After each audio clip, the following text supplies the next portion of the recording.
What's up, guys? Hey. Trauma guys in the house. Yeah, I'm Lee. Fayaz. And we'd like to thank all of you guys for subscribing to our channel, helping us build up. We also appreciate you checking out our videos. We appreciate it very much so. Thank you for the comments. Thank you for the likes. We really do appreciate it. Yeah, we're building slowly but surely, and we want to thank all of you guys for doing that, especially with everything going on. And I know a lot of you guys, a lot of time, this is probably why we're building up, because you're stuck at home and we're stuck at home type of thing. But we do appreciate all of it from everybody who's shown us love, liked us, made comments, and have been viewing the video. We very much appreciate it from both of us. Yeah, definitely. It's, in this time where everybody's stuck in their house, even if that's what the reason is, we still want to be able to, whatever keeps your mind at ease, if we can help you guys out with that and you guys can help us spread the word, we appreciate the love, and we're just going to love you right back. So we do truly appreciate it. Yeah. Now, today we are doing part 2 of the Chris Benoit murders, the Dark Side of the Ring. So if you haven't watched it, the link will be down in below. And you can check it out if you don't want to listen to us talk about it, or you can watch it and come back and listen to us, whatever. We're just kind of giving from our perspective as wrestling fans. Definitely. And as people that grew up during this era of when this happened. Yeah, for sure. For sure. And now it's been 13 years since this occurred. It doesn't seem like it was that long ago. No, but yeah. So it's been a while. Yeah. So we watched the first part and we went through over that. The second part deals with them finding Vince McMahon sending a wellness check to the house. Yeah.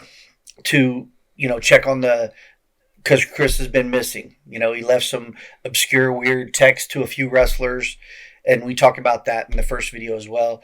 But the sheriff of that area goes to check on him. It's a small town, Fayetteville, Georgia. It's not very big. It's out in the outskirts.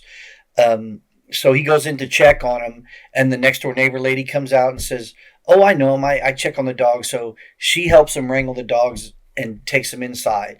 He said she didn't even need to grab a hold of them. They just followed her. They just followed her, yeah. So that's how well of a neighbor she was. Yeah, definitely. So you go inside, and she comes out screaming, "Daniel's dead." So the cops get inside. They have their guns drawn. They're checking everything. They go up the back stairs, and the first thing they do is find Daniel laying face down on his bed. Yeah. Now, as they go and they check, they find Nancy dead, and she was wrapped up in a blanket of some sort and set to the side on the floor with a Bible next to her. He had done the same thing with Daniel too. Mm-hmm. Yeah, and he also laid his wrestling belt next to Daniel's bed as well.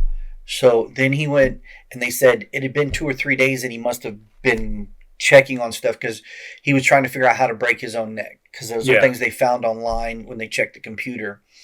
So he went to his weight room, wrapped a towel around his neck, wrapped the cord for the weight machine, put the right amount of weight, snapped his own neck, and hung himself. Yep.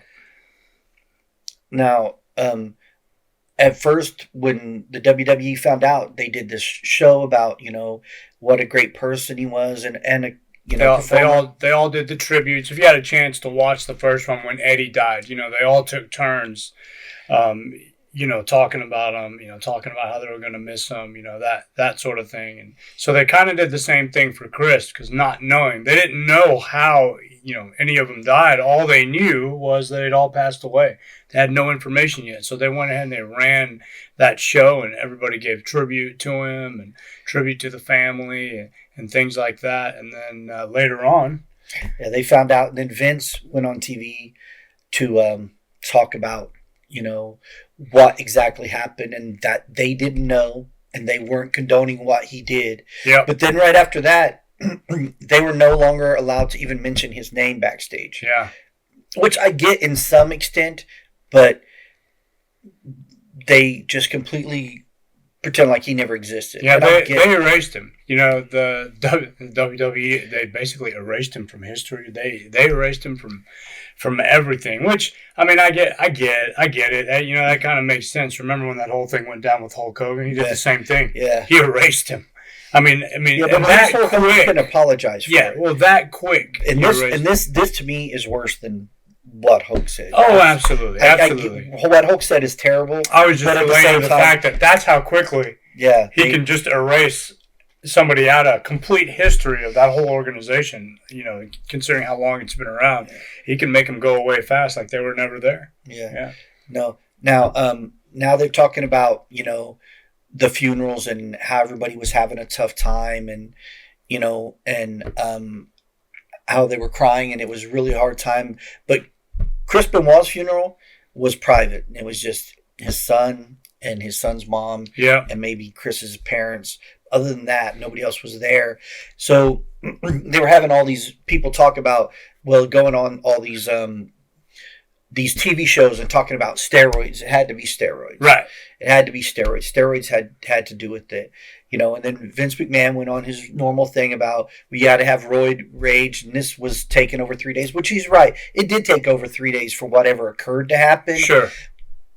Steroids may have had a little to do with it, but roid rage is something that comes and goes. Now, I don't know about it because I've never taken steroids in that manner. Yeah, me neither. So I don't know. As you can see, I'm not. Yeah.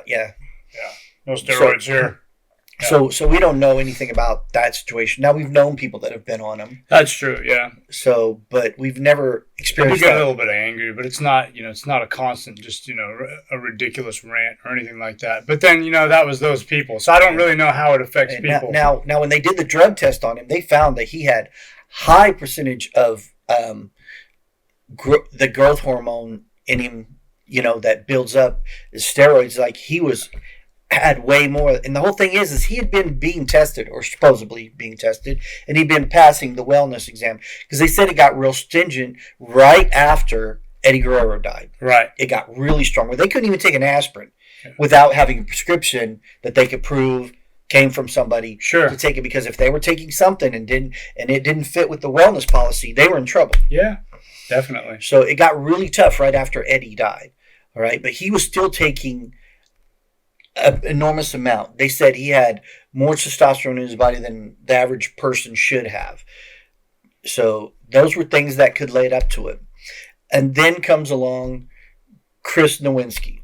And if you don't know who Chris Nowinski is, he was a tough enough kid who got to be part of WWE. And well, he started having head traumas, and he realized, man, there's got to be something going on, because I'm not enjoying these. Right.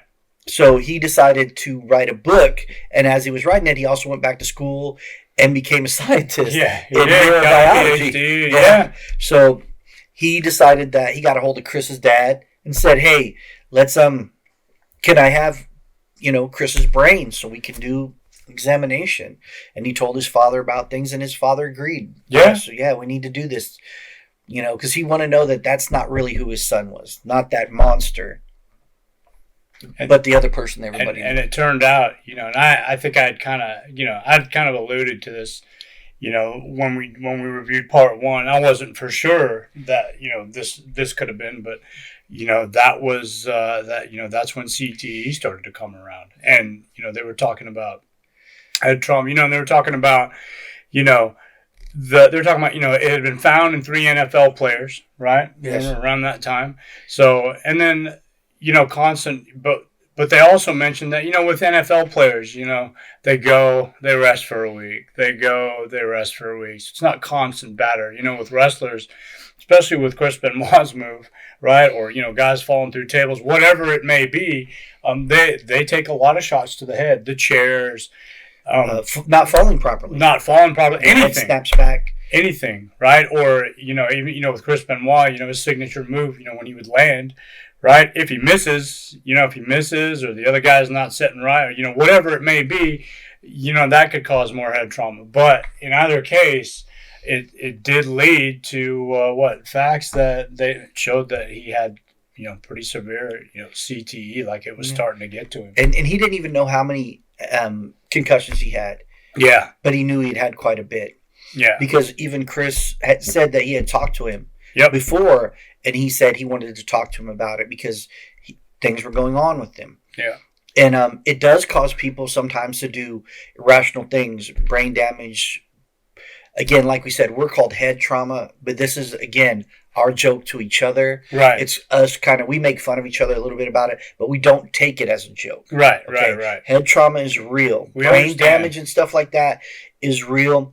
And this is the true fact of those things, is that I've had a lot of head injuries from not just the fighting, but I used to break stuff over my head. Yeah, I was really that stupid. I used to break stuff over my head.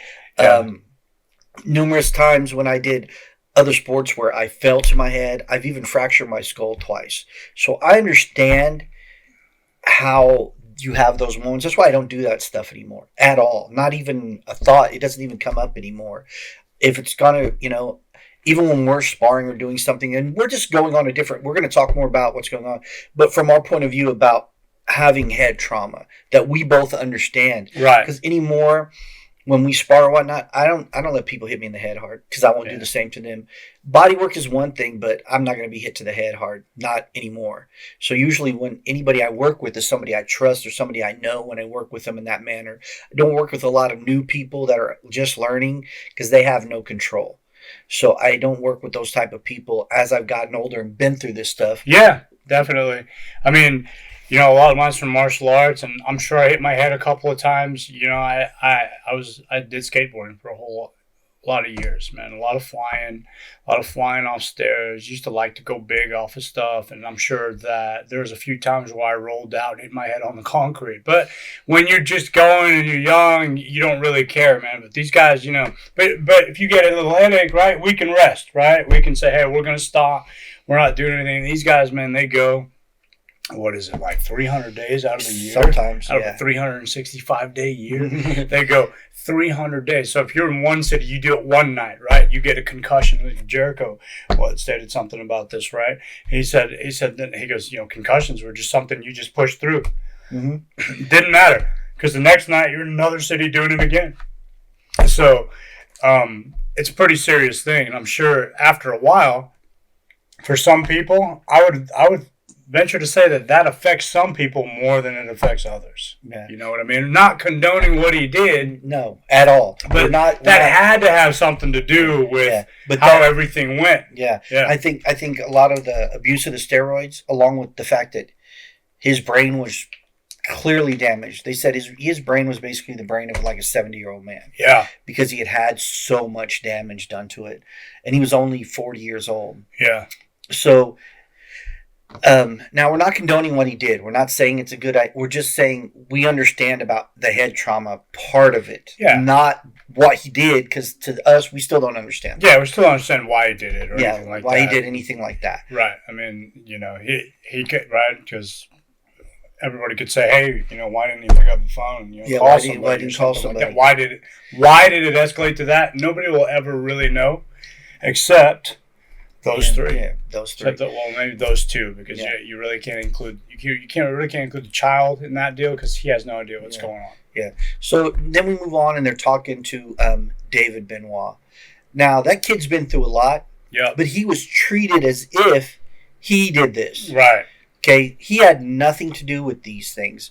If there was anything, David and even Nancy's sister and those families are as much victims as Nancy and Daniel were. Absolutely. To what Chris did. Absolutely. They had nothing to do with this. And to be treating that kid as if he's a pariah or did something wrong, right, or constantly, he says he goes on places and he talks to people, and people will leave comments and tell him he'd be better off dead. Just terrible things, and bullying him. And he had nothing to do with this. Yeah. If anything, he was as much of a victim as anybody, and I don't see how somebody could do that to somebody. Yeah, it's if he was a child. He didn't know. He didn't know any better. He'll go on to say, my dad's still my hero, right? Because he remembers how his dad lived, not what it ended up being, right? So. You can't be mad at the kid because he still thinks of his dad that way. It was his dad, right? It wasn't always like that. It's not like that was a normal thing in their household. It was just that's what it escalated to be, and that's what it became. And we still don't know why, but we do know there was trauma effects there, but we don't know. Yeah, and like you said, a lot of people felt like, wow, how was this happen? How can he do this? Because everybody that knew him, this would have been the last guy on their list they would have thought of, because they always talked about how much he loved his family, how much he loved his wife, but how much he loved his son. But, he didn't. Like he wishes he could have been home for Halloween, but he didn't ask for the day off because he was that dedicated to his craft and making sure that he didn't miss out on anything. He didn't want that to be. So now, and for a lot of this was hard watching David break down on camera and Chavo and Sandra coming out to help him kind of get through this, Even Dean Malenko, man. Even Dean Malenko. He was trying to play it straight face, but you could see he was welling up, and he said the same thing, man. He was, I don't condone it, but at the end of the day, how can I not remember him as a brother, as what he was to me? Yeah. And Dean Malenko's wife being a psychiatrist, and her being part of this and had helped them before with some problems that they had. Yeah. And she was just, trying to be, but she was also a part of this at the same time. She knew all these people. So it was hard. But Sandra and Daniel hadn't been even talked to each other since 13 years. They hadn't seen each other and talked to each other. Yeah. Because they were told from either side that nobody wanted to be a part of them. And so Chris Jericho, as a friend, and he had talked to Sandra before, and he had talked to Daniel before, and David before, and he gave Sandra David's number and the same thing, and they finally called each other, and he was happy. They were happy to talk. It'd been 13 years, and he said for the first time they talked for like 2 hours. Yeah, they went to a wrestling show, and Jericho brought them back together, man. And I thought that was really cool. Yeah, no, that's really great. I thought that was really because cool, man. They needed family at this time, and I think doing this show helped them get past some of those heartaches of stuff that they've had to deal with for this whole time. Yeah. I mean, it's been 13 years, but you don't forget the death of your family, especially in the horrific manner that happened. Right. I mean, and that's pretty immediate family too. So that's not like a distant cousin or great. That's your dad, that's your brother. He even had a great relationship with Nancy. So I mean, it was So Nancy to him was mom. She was not stepmom, even though he had his mother. Nancy always treated him just like a son, no matter what. Yeah. And now we get to this point, and this is one of them that now the WWE did not help these two out or their family in any way, shape, or form. They basically wrote them off. Yep. Look, those guys had nothing to do with what Chris did, but to completely write off that family, no help from them whatsoever. And I don't even mean counseling wise. They didn't even help them do that. Yeah. Which would have been something for them just to say, hey, let's help this family in some way, shape, or form. Well, even in doing that, you think they would have, right? You think they would have, just to bring light to what that is and what that ended up being after all of that, to bring light to that situation, so that so that it doesn't that history doesn't repeat itself. Exactly. And the hardest thing I have to deal with that part is that people do things, but when you're that big of a business, you could at least help them out, and not even financially, just to say, hey, we're going to help your family cope with this. We're going to give you some treatment so you guys can work stuff out. Yeah. No, nothing. Yeah. Nobody, not one person even called their families after it. The only people that did, Dean Malenko, Chris Jericho, Chavo Guerrero, and Vicky Guerrero. That's it. Everybody else was told not to speak of it, not to do anything, so they just made the entire family a pariah for no apparent reason. Don't even say the name. Yeah, can't even bring the name up. It was crazy, and I get that point of it, but it's a collaborative thing, right? So even the guy worked for you, and he put on great shows for you and that sort of thing, and because it ended up the way it did, you can't punish the family for that. Right? It's not his son's doing. It's not, it wasn't Nancy's sister's doing. It was, It wasn't Nancy's doing. Right. And of all people that deserve to be in the WWE Hall of Fame, or any wrestling Hall of Fame, to tell you the truth, is Nancy. Absolutely. She had been from the Dark Angel, where she was with Kevin Sullivan, to when she became Woman later on, and she was not just a valet but a manager, and she had a certain way of doing things, and she was known. And when she kind of stopped pulling away, it kind of all dwindled, all that stuff, as managers and people that escorts that come out to the ring and all that stuff. All that stuff pretty much died. Yep. But she was one of the biggest ones of all. And if anybody deserves to be put there, she does. And they're pretending as if she made all this other stuff happen. Right. Like it's her fault what Chris did. Right. And she had nothing to do with it. She had nothing to do with it at all. In fact, they had at one point what her sister mentioned that, they were fighting. This is not too long before all this happened. They were fighting, and Chris had reached out to her and said, "Hey, hey, can you call your sister? Can you talk to your sister for me?" And she even says, what does she say after that? She says, now that I look back on that, maybe I should have never reached back out to Nancy and trusted that. Maybe I should have, I wish I, maybe things would be different had I not, linked them back up together, But she goes, I didn't know any better. I just, I knew Chris for what he was. You know what I mean? Not for what, not for what it ended up being. And like I said, you can't read into something you don't know. Yeah. I mean, that you could have put a million scenarios together, and that probably wouldn't even been in your top 150,000 just off the top of your head. It just wouldn't, because if you know somebody or you trust in somebody or you believe in somebody, those are the things that you want to constantly believe in them. Now I'm going to put this down. I'm not condoning anything he did. I'm just saying as the story went and what we got from it. And we understand when you find out about stuff, the people that are close to you, when they've done something, you're like, which we don't have that many in our lives, but such as the news or things, and you're like, wow, I would never thought that of somebody, and we don't want to believe that within people. We all want to believe somebody's good within their heart somewhere. Right. And this was hard on a lot of levels because, all of his work is going to be pushed away. Right. And I get that he does not deserve to go into the WWE Hall of Fame because what he did is terrible. Yeah. And just like Dean Malenko said, there's a point right now where it's just unforgivable. Yeah. You can't just forgive somebody. He took his wife's life and his child's life. Yep. Out of something that we still don't know why. Right. We don't know if it was combination of the head trauma and the maybe he was hearing voices like they said the NFL player was when he wrecked his car and died when he was on a police chase. He was telling people he was hearing voices. Yeah. Now I've never had that occur with the head traumas I have. Luckily, hopefully I don't ever have one again.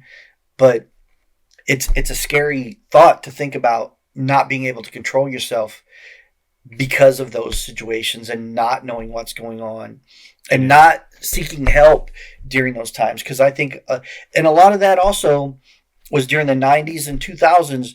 They did a lot of crazy headshot stuff with chairs. Right. Yeah. So, I mean, I'm not blaming the chair on clip after clip. Yep. And they took a lot of rough stuff. But did some of that have something to do with it?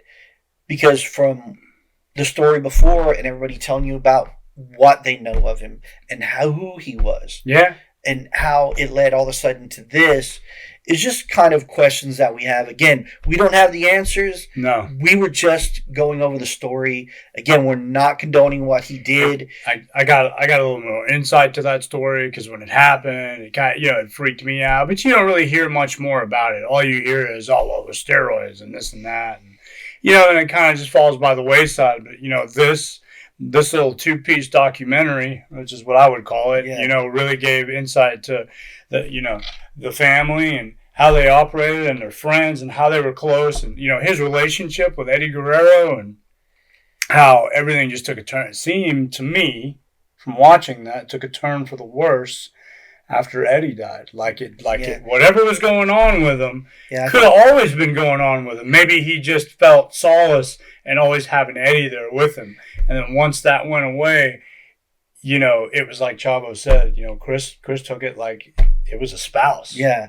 Like he lost a spouse, you know, not just a friend. Because, like I said, they travel on the road so much. They had known each other for so long. Yeah. That he had even known him longer than he knew his wife. Then, you know, a lot of things. They didn't know each other. They started out as not liking each other and became the best of friends for doing matches over and over again, getting to know each other. Yeah. And it's truly an amazing story, even though it ends in tragedy. It's truly an amazing story. Yeah. So we will be doing more on the Dark Side of the Ring, season 2 coming up. We'll be doing, you know, every episode that they do. We will also go over it. Yeah, we'll take a look. You know, if something jumps out and you know at us, and you know, like I said, we're fans, right? Yeah. We're fans. We love it. You know, apparently that's a show that's been on for a while, and you know, I'm glad that they did that, man, because that was something that was something that helped me get some clarity on. Yeah. You know, what I mean? Just kind of figure out some stuff. Now, again, you know, it came from the closest people to them, right? Not from, you know, this guy or that guy heard this or this guy may have been somewhere. These were the people that were around them more than anybody. Yeah. So that to me made it heartfelt and really strong because. They were hard, man. They were there. It was really hard. It was hard to watch, man. And if you don't have a heart, you probably won't bother you. Right. But to some of us, it was a tearjerker. It was hard to hold back. It was, man. Yeah, I rolled up. I'm not gonna lie, I did, man. That was it was hard to watch, man. It was hard to watch. You know that because you know I got a little one too, so you know I got kids, you know, so that was really kind of hard to watch for me, man. It was real tough. It was real tough. Yeah. So if you have any questions, any comments, drop them down below. Anything you want to talk to us about, anything you'd like us to look up, any comments you have about what we said or why didn't we go over this or that, don't bother. Man, if you're out there and you're doing stuff, yeah, man, and you know you'd like us to take a look at some of the stuff that you're doing, you know, because you're an athlete and you're out there, you know, maybe you're doing some stuff. Hey, man, we'd love to come out and see you. We'd love to check you out. Yeah, and you know, this to us is just something that brought us together a little bit more about wrestling and with some of the wrestling fans that watch. We appreciate all that you do. If you have any questions, just drop a comment. If there's stuff you'd like us to see or check out or more information, you know, let us know because we'd be more than happy to go over it. You know, because sometimes in the middle of this, me and him are talking. Sometimes it may seem like we're just talking to each other, but we're talking to everybody. Yeah, for sure. Kind of our 2 cents of things. But other than that, we are HeadTrauma. I'm Lee. I'm Fayaz. And we will see you guys next time. Thanks for hanging out with us.